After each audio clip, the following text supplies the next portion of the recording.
Yo, yo, yo, yo, yo, yo, yo, what's going on? What's going on? It's Terrell, Hall of Fame, D-Line, TBKC, and all that sweet, beautiful, wonderful shit. Catching up on life. Hey, let me tell you this. I see so many people who try to figure this breeding thing out, the selective breeding thing. I've seen people go in, and maybe we'll talk a little bit about that. I'm going to do a longer video about this actually tomorrow morning. But I will tell you this. You people who always try to jump to conclusions because of the way dogs look, the changes in a dog, this, that, and the other, you know what I mean? Oh, it can't be from this. It got to be from this. It got to be from that. I understand. If it's extreme, if the total breed looked like it changed, then you say, okay, something's going on there. Let me turn on the light. But you know, in certain cases, it's a simple case of selective breeding. I was telling a friend earlier this story about this kennel, and I don't want to misquote their name, but it was like Gentle Giants or something back in the day. This is probably pushing back about 20 years ago, and it was these people who had Rottweilers, they had some Shepherds, had several protection breeds. But in their protection breeds, their protection dogs were gigantic. And when I mean gigantic, it was very, very gigantic to the point like Rottweilers almost 200 pounds type of shit. German Shepherds just big as hell. And, you know, people, of course, you have people who used to get on their case like, oh, you shouldn't breed them like that.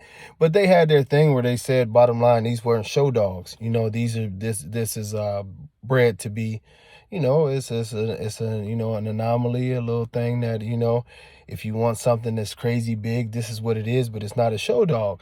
But I say that to say this because, you know, even as their process was talked about back in the day, and I can't tell you exactly about this kennel or whatever, it's been that many years. But the one thing I do remember in the conversations is that, you know, it wasn't a mixing thing. Like, you know, like the kennel had said at that time, is that what they did, and I've talked to several kennels from all over Europe and different stuff whose dogs are a little bit bigger one way or the other, and they've all said the same thing, that selectively breeding these dogs, especially, you know, the more Mastiff breeds or whatever it happens, you can change, you know, you can change the bone density, you can change the size of the dogs, you can change this because in every breed, you know, you have size differences, and it's up to the breeders to select the right dogs that fit the standard as far as size to continuously breed those dogs and stay away from the dogs that are either too big or too small. Even when you go into the toy breeds and the smaller breeds, you'll notice that in the same litter, you can have one dog that's 2.5 to 4 pounds, and then you can have a sibling that's 10 pounds. A lot of breeds haven't perfected size to the point where it's just locked in, where everything is the same size at all time. Shit, humans haven't even perfected that yet. But, you know, when you start to see, you know, drastic changes in the overall looking things, it might raise a red flag. But if you just see a size difference or a density difference, remember what I told y'all, it's a lot of different factors. You know, we talk about this in the mentorship program. And I'm going to go heavier into that. That's a lot of what the videos are about in the mentorship program this week, is that we have to remember that every breed originates, you know, from somewhere. And during those processes, all of the breeders have to catch on to something inside that breed and inside the genetics to get the certain look that they want, certain characteristics, certain sometimes abnormalities that we breed towards to try to lock in a certain look, a certain feature, to lock in certain colorations and different things of that nature. And if you divert from the plan, you can start pulling genetics from the other dogs that are there to make up the dog. You know, the whole thing of pure breed, you have to remember there's truly no such thing as a purebred dog. Every breed originates from multiple breeds and multiple generations of selective breeding and manipulation by breeders. So if you break that plan, you can always come up with the faults. And if you breed towards the faults in the bloodlines, you can start to recreate your own version of that blood by the genetics that were suppressed by the selective breeding.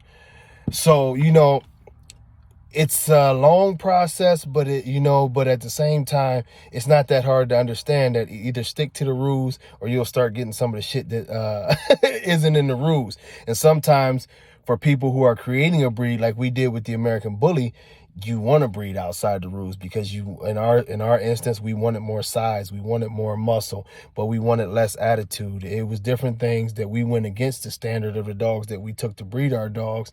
And we did pull out size, we did pull out more muscle. But in the process, if you guys ever wondered, think back to the old dogs like Cairo and some of the other dogs. If you ever noticed, it was always one dog. That's because the early part of selective breeding, you would get 7, classic looking dogs, and you would get one big ass bully, and then it got better where you would get 2 or 3, and then it got better where sometimes you could get most of the litter. But it took generations and years of work that people did. So don't always try to shortchange somebody and say, oh, it's impossible to do this. Impossible is only to those who's not willing to put up the work. And work was put in. Now, we do know that there's cheaters and people who added in stuff, but you can achieve your goals, realistic goals through selective breeding. With all that being said, we'll probably talk about that on a show or something like that. But until next time, much love. Peace.